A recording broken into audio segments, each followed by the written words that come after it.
बांग्लादेश में हिंदू के बाद ईसाई, रॉकस्टार के पीछे जमाती कसाई।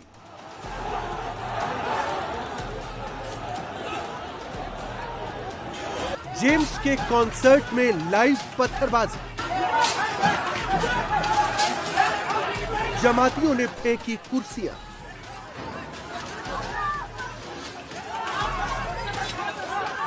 एंट्री गेट तोड़ डाला।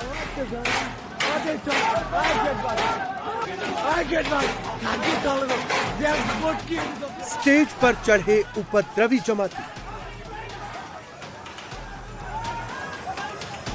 बांग्लादेश के फरीदपुर में जमात के तालिबानी चेहरे की तस्वीरें अलग अलग एंगल से देखिए। यहां मशहूर रॉक सिंगर जेम्स का कॉन्सर्ट होने वाला था। इससे ठीक पहले जमातियों की भीड़ ने जमकर बवाल काटा। फरीदपुर जिला स्कूल के स्टूडेंट्स के साथ मारपीट की गई, जिसमें करीब 20 छात्र घायल हो गए। हालात इतने बिगड़ गए कि जेम्स किसी तरह अपनी जान बचाकर वहां से निकले और कॉन्सर्ट को रद्द करना पड़ा।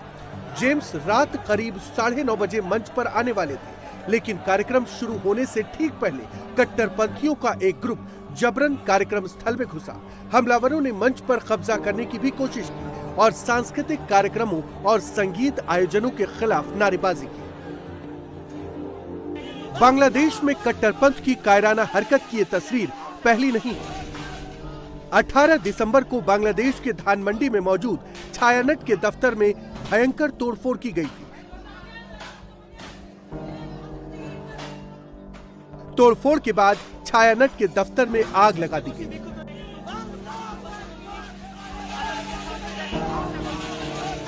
छायानट में कट्टरपंथियों की भीड़ ने खूब उत्पात मचाया था। ऐसे ही ढाका में उदीची शिल्पी गोष्ठी के हेड ऑफिस को भी आग के हवाले कर दिया गया था। छायानट में तोड़फोड़ और आगजनी के बाद कलाकारों ने गाना गाकर कट्टरपंथियों का विरोध किया।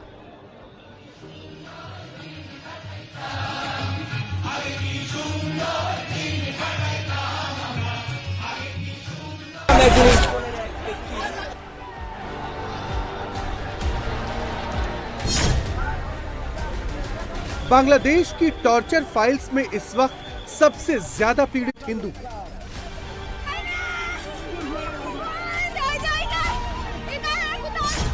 बांग्लादेश में हिंदुओं को जिंदा जलाया जा रहा है।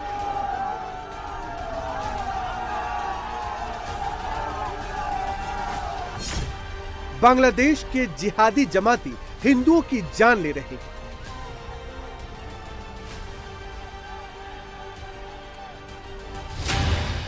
हिंदू मॉब लिंचिंग के शिकार हो रहे हैं।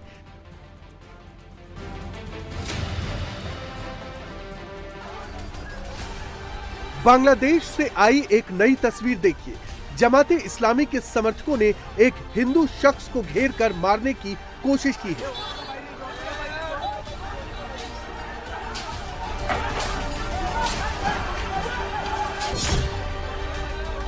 ये मामला चांदपुर के पुरान बाजार इलाके का है, जहां इस्कॉन से जुड़े एक हिंदू शख्स को ईश निंदा के झूठे आरोपों में जान से मारने के लिए अटैक किया गया, लेकिन सेना के लाठीचार्ज के बाद उसकी जान बच गई।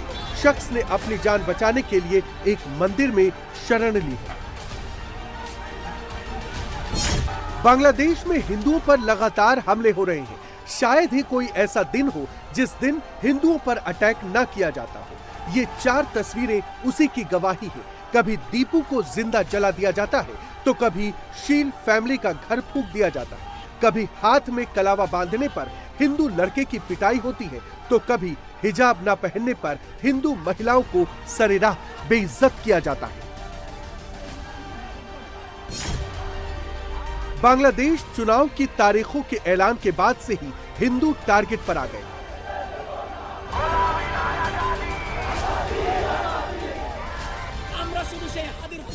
उनतीस साल के अमृत उर्फ सम्राट मंडल को जिहादियों ने पीट पीट कर मार डाला। जिहादियों की जमात सम्राट मंडल को तब तक पीटती रही जब तक कि उसकी मौत न हो गई।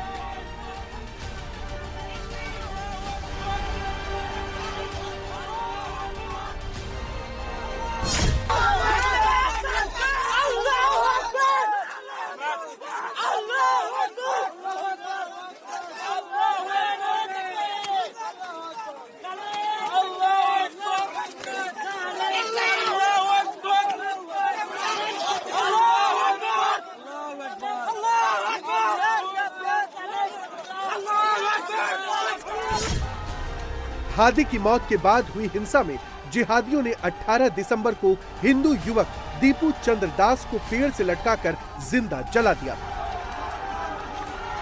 बांग्लादेश में हिंदू कितने अनसेफ हैं, उसकी तस्दीक ये तस्वीरें कर रही हैं। घरों में आग लगी है, घर के बगल में बांग्लादेश का झंडा है और एक हिंदू लड़का जान बचाने की गुहार लगा रहा है। वो बार बार यही कह रहा है कि जैसे दीपू दास की हत्या हुई है, कहीं वैसे ही उसकी भी हत्या न कर दी जाए। बांग्लादेश है, अभी रात का वक्त है, दीपू चादर जैसे हमें भी खत्म कर देंगे। आप खुद देख सकते हो क्या हो रहा है।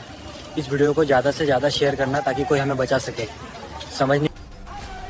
बांग्लादेश में अल्पसंख्यकों के अधिकारों की रक्षा के लिए काम करने वाली संस्था human rights Congress for Bangladesh minorities ने ईश निंदा के नाम पर हुई हिंदुओं के खिलाफ हमले, हत्याओं के आंकड़े जारी किए हैं।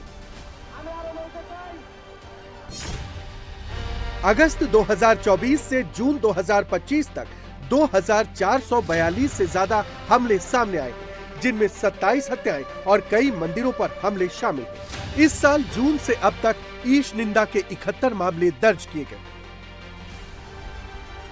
ये आंकड़े डराने वाले हैं। भारत सरकार ने भी बांग्लादेश के सामने अपना स्टैंड क्लियर कर दिया है। विदेश मंत्रालय के प्रवक्ता रणधीर जायसवाल ने कहा कि बांग्लादेश में भारत के खिलाफ हो रहा दुष्प्रचार बंद होना चाहिए। इस तरह का फेक नैरेटिव फैलाकर हिंसा करने वाले कट्टरपंथियों के खिलाफ कड़ा एक्शन होना चाहिए। भारत बांग्लादेश में फैलाई जा रही भारत विरोधी झूठी कहानी को खारिज करता है। वहां कानून व्यवस्था और सुरक्षा बनाए रखना बांग्लादेश की अंतरिम सरकार की जिम्मेदारी है। Anti-India rhetoric, you would have seen also in the last several days we have issued a couple of or more than couple of statements. We have rejected the false narrative that has been projected in Bangladesh. You would understand that law and order or security situation or the developments that are happening in Bangladesh is the responsibility of the government of Bangladesh, and to portray a narrative where things go in some other direction is completely false, and we reject that. जिहादी जमात के काले कारनामों के दाग यूनुस के दामन पर खुलकर दिख रहे हैं, इसलिए अब वो दिखावे की कार्रवाई में जुट गया है। दीपू दास नरसंहार केस में छिटपुट गिरफ्तारी शुरू हो चुकी है। ढाका की मधुर कैंटीन में तोड़फोड़ के आरोपी कट्टरपंथी को भी अरेस्ट कर लिया गया। जिहादियों पर एक्शन दिखाने के लिए मौलाना अताउर रहमान को जेल भेज दिया गया। लेकिन अब यूनुस कुछ भी कर ले, उसकी दाल नहीं गलने वाली। सेक्युलर चोले के पीछे उसका कट्टरपंथी कैरेक्टर सामने आ चुका है। মত যদি করে থাকে সবার আগে এনসিবি নেতারা করছে, এরপর সবার আগে এনসিবি নেতাদের গ্রেফতার করেন, এরপরে শিবিরের নেতাদের গ্রেফতার করেন, এরপরে এই বিএনপির যারা আছে এদের গ্রেফতার করেন। बांग्लादेश में उस्मान हादी के हत्यारों की गिरफ्तारी की मांग तेज हो गई है। इनकलाब मंच लगातार प्रदर्शन कर रहा है। शाहबाग चौराहे पर जाम लगा दिया गया। हत्यारों की गिरफ्तारी नहीं होने तक मैदान न छोड़ने की चेतावनी जारी कर दी गई।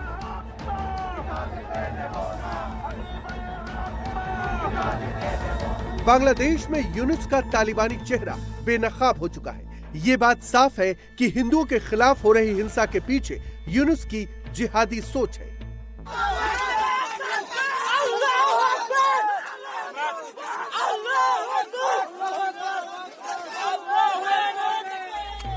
बांग्लादेश चुनाव में भी यूनुस फंसते नजर आ रहे हैं। बीएनपी के कार्यकारी अध्यक्ष तारिक रहमान ने ढाका से ऐलान कर दिया कि उनके पास बांग्लादेश और उनके लोगों के लिए एक प्लान है।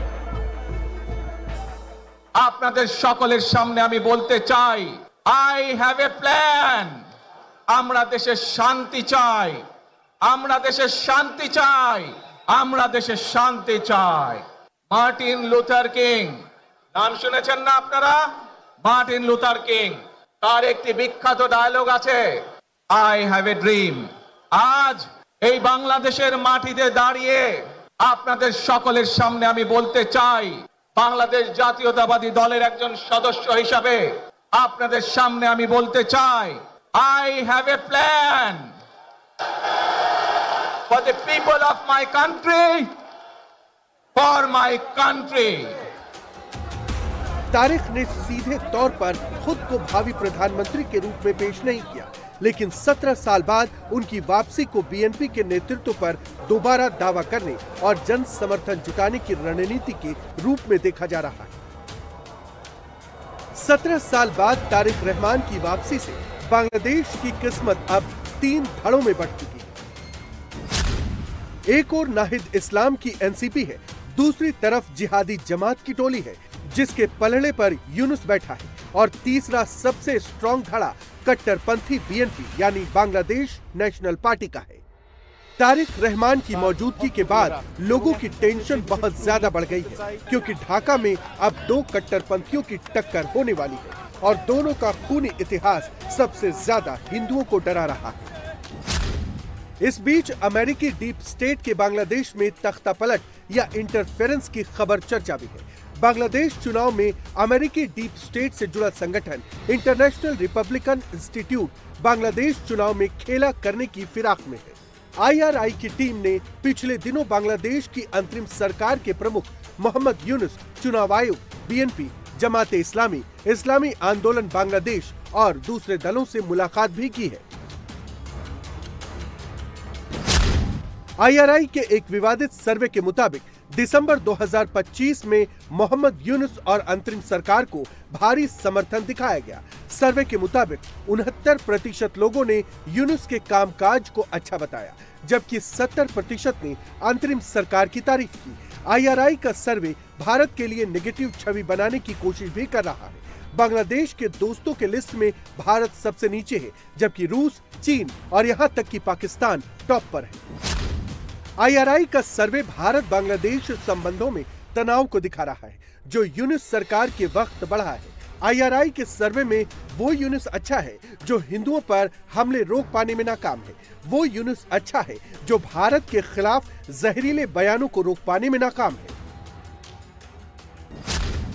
आईआरआई का सर्वे बीएनपी को 33% और जमाते इस्लामी को 29% समर्थन दिखाते हैं, जो अवामी लीग के बिना चुनाव में इस्लामी ताकतों के उभार की ओर इशारा करता है। आईआरआई जैसे संगठन सॉफ्ट पावर से अमेरिका को फायदा पहुंचाते हैं, जैसे बांग्लादेश को चीन के बीआरआई से दूर रखना या इंडो पैसिफिक में अपनी पोजीशन मजबूत करना।